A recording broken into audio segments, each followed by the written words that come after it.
नमस्कार दोस्तों, स्वागत है हमारी इस यूट्यूब चैनल पर। मैं आपका दोस्त राजन। आज हम लोग झारखंड के 3 विधानसभा के बारे में चर्चा करेंगे और देखेंगे कि वहां पर कौन सी पार्टी को बढ़त मिल सकती है। यदि हम पहला विधानसभा इसमें से देखेंगे तो झरिया, दूसरा विधानसभा देखेंगे डुमरी और तीसरा विधानसभा देखेंगे बेरमो। पहला जो विधानसभा है झरिया, ये तीनों विधानसभा का तो पहले मैं ये बता देना चाहता हूँ कि सेकेंड फेज यानी कि 20 नवंबर को चुनाव है। पहला विधानसभा झरिया का अगर 2009, 14 और 19 का इलेक्शन देखें तो एक बहुत ही पैटर्न नज़र आता है। पैटर्न के अलावे 2009 में कुंती देवी ने सुरेश सिंह को हराया था, जो कांग्रेस के उम्मीदवार थे। सुरेश सिंह की 2011 में हत्या हो जाती है और आरोप लगता है कुंती देवी के परिवार पर ही, कुंती सिंह के ही परिवार के। इसके बाद में 2014 का चुनाव होता है। कुंती देवी के बेटे संजीव सिंह और सामने हैं इन्हीं के अपने चचेरे भाई नीरज सिंह। नीरज सिंह हार जाते हैं। संजीव सिंह बीजेपी के टिकट पर चुनाव जीतते हैं। नीरज सिंह रहते हैं कांग्रेस से। नीरज सिंह हार गए हैं, इसके बावजूद क्या होता है टसल अंदर पता नहीं। 2017 में नीरज सिंह की हत्या कर दी जाती है। 2019 का चुनाव, संजीव सिंह हत्या के आरोप में जेल में बंद हैं, इसलिए उनकी पत्नी रागनी सिंह को बीजेपी यहाँ से उम्मीदवार बनाती है। और सामने हैं नीरज सिंह की पत्नी, हताहत नीरज सिंह की पत्नी पूर्णिमा नीरज सिंह। पूर्णिमा सिंह जो कि कांग्रेस से उम्मीदवार रही 2019 के चुनाव में। पूर्णिमा सिंह को 2019 के चुनाव में 79,786 वोट मिले और रागनी सिंह को 67,723 वोट मिले। यदि हम देखें तो 12,000 मतों से रागनी सिंह यहाँ चुनाव हार गई पूर्णिमा सिंह से।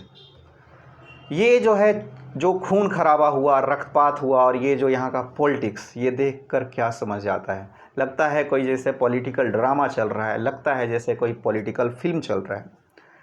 अब की बार फिर से रागनी सिंह को बीजेपी ने अपना कैंडिडेट बनाया है और पूर्णिमा सिंह को कांग्रेस ने अपना कैंडिडेट बनाया है।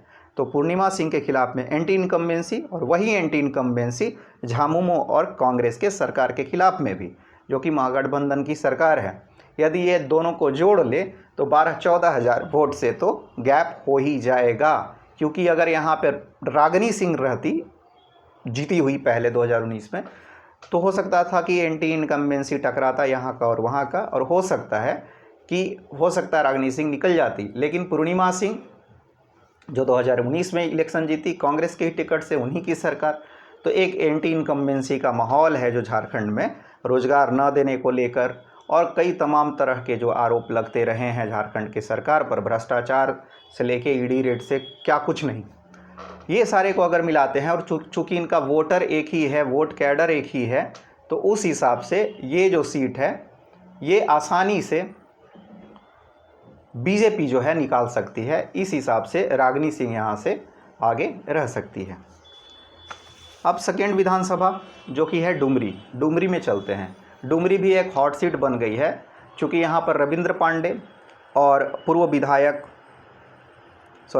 ये तो बेरमो का मैंने बोल दिया, डुमरी एक हॉट सीट बन गई है, क्योंकि यहाँ पर जो JLKM के नेता हैं, जो अपने आप को टाइगर कहते हैं, जयराम महतो, उन्होंने यहाँ से विधानसभा का नॉमिनेशन फाइल किया है।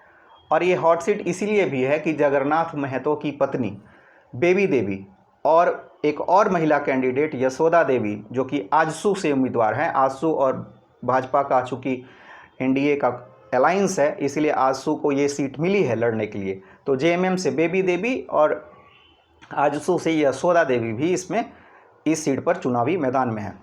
अब हम समझेंगे कि JLKM से जो उम्मीदवार हैं जयराम महतो, वो महत्वपूर्ण क्यों हैं। जयराम महतो ने 2024 का जो अभी हाल में हुआ चुनाव, इसी लोकसभा से, गिरिडीह लोकसभा से चुनाव लड़ा। ये डुमरी जो है उसी लोकसभा का एक अंग है, एक विधानसभा है। उस इलेक्शन में जयराम महतो ने 3,47,322 मत पाया। और अगर देखा जाए तो इस विधानसभा में, डुमरी विधानसभा में 90,541 मत पाकर आजसू के कैंडिडेट और JMM के कैंडिडेट दोनों को पीछे छोड़ दिया। चंद्र प्रकाश चौधरी आजसू के कैंडिडेट, मथुरा महतो JMM के कैंडिडेट, दोनों को मिलाकर जितना वोट आता उससे थोड़ा सा कम वोट उनको आया। यानी कि इस तरीके से देखा जाए तो जो लोकसभा का जो पैटर्न रहा है वो कुछ कुछ कहता है। यदि हम 2019 का बात करें तो 71,128 वोट लाकर जगन्नाथ महतो ने यहाँ पर चुनाव जीता था। आंसू की यशोदा देवी 36,000 वोट लाकर द्वितीय स्थान पे थी, यानी कि लगभग 34-35 हज़ार से वो वोट 34-35 हज़ार वोटों से वो चुनाव हार गई थी। जगन्नाथ महतो का हो जाता है मृत्यु और यशोदा देवी फिर से चुनाव लड़ती है जगन्नाथ महतो के वाइफ बेबी देवी के खिलाफ विरुद्ध 2023 में, और यहाँ पर भी यशोदा देवी जो है मुंह की खाती है, यानी कि हार जाती है। 83,000 मत यशोदा देवी को मिलता है और 1,317 मत मिलता है बेबी देवी को। यहाँ तक तो ठीक था, लेकिन 2024 का जो लोकसभा का इलेक्शन में जिस तरीके से जगन्नाथ महतो ने यहाँ से वोट पाया है वो क्लीन स्वीप विक्ट्री है। जयराम महतो ने जिस तरीके से मत पाया है वो क्लीन स्वीप विक्ट्री है जयराम महतो के लिए इस सीट पर। और एक और भी कारण है, यहाँ पर 15% वोटर्स बढ़े हैं और उनमें युवाओं की अच्छी खासी तादाद है। वो जो युवा जिन्होंने जयराम महतो को देखकर अपना वोट रजिस्टर यहाँ पर करवाया है, इस हिसाब से हो सकता है कि जगन्नाथ महतो के जाने के बाद एक नया टाइगर इस सीट पर देखने के लिए मिले, और अपने आप को बोलते हैं टाइगर, तो टाइगर जयराम महतो इस सीट से जीत सकते हैं और ठीक ठाक मार्जिन से जीत सकते हैं। तीसरा सीट बेरमो सीट पर भी यही JLKM के जो प्रत्याशी हैं जो स्थानीय और भाषाई मुद्दों पर वहाँ पर लड़ रहे हैं, यही प्रत्याशी यानी कि टाइगर जयराम महतो ने अपनी उम्मीदवारी दी है। इनको अगर छोड़ दिया जाए तो दो दिग्गज नेता झारखंड के इस सीट पर चुनाव लड़ रहे हैं। पहले हैं रविंद्र पांडे जो गिरिडीह के सांसद रहे, और दूसरे हैं जो हमारे उम्मीदवार वो हैं कुमार जयमंगल यानी कि अनूप सिंह। 2019 के चुनाव को अगर हम देखते हैं तो राजेंद्र सिंह जो इनके पिता रहे कुमार जयमंगल के, उनको 88,000 वोट मिलता है, 88,945, और राजेंद्र सिंह इस चुनाव को जीत जाते हैं। सामने रहते हैं योगेश्वर महतो बीजेपी से, 63,773 मत इनको मिलता है।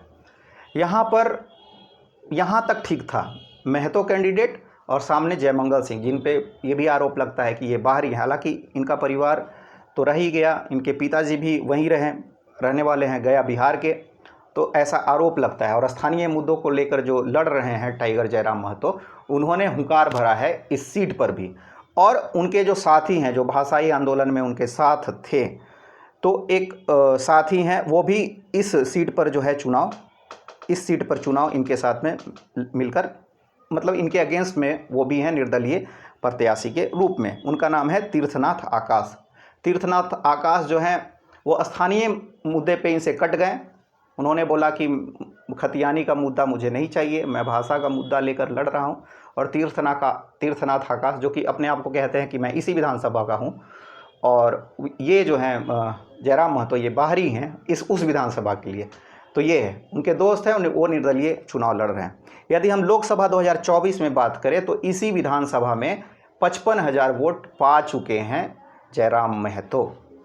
और अगर देखा जाए तो चूँकि सामने से 2024 में जो उम्मीदवार मिला है बीजेपी से रविंद्र पांडे और कांग्रेस से कुमार जयमंगल यानी कि अनूप सिंह, ये दोनों उम्मीदवार जो बाहरी वोटर्स हैं उनके ही वोट काटेंगे। चूँकि रविंद्र पांडे भी औरंगाबाद बिहार से हैं और बाहरी वोटर्स के बीच में काफ़ी पॉपुलर है। हालांकि वहाँ के सांसद रहे और बहुत दिनों से, शायद काफ़ी 40-50 सालों से वहाँ हैं, लेकिन एक तो आरोप लगता रहा है जिसको भुनाने का जयराम महतो ने भरसक कोशिश किया है। और ये जो विधानसभा का चुनाव है, अगर एक ही वोट में दोनों सेंध मारेंगे, मतलब कुमार जयमंगल और रविंद्र पांडे, तो एक स्पेस तो बचता है जो वहाँ के स्थानीय लोग हैं जिनकी वोट अच्छी खासी है, लगभग 3.5 लाख यहाँ पर वोटर्स हैं। तो जो बचता है वोट वो तो टाइगर जयराम महतो ले जाएंगे। और वो अगर ले जाते हैं तो इनकी आपसी लड़ाई में, मतलब कांग्रेस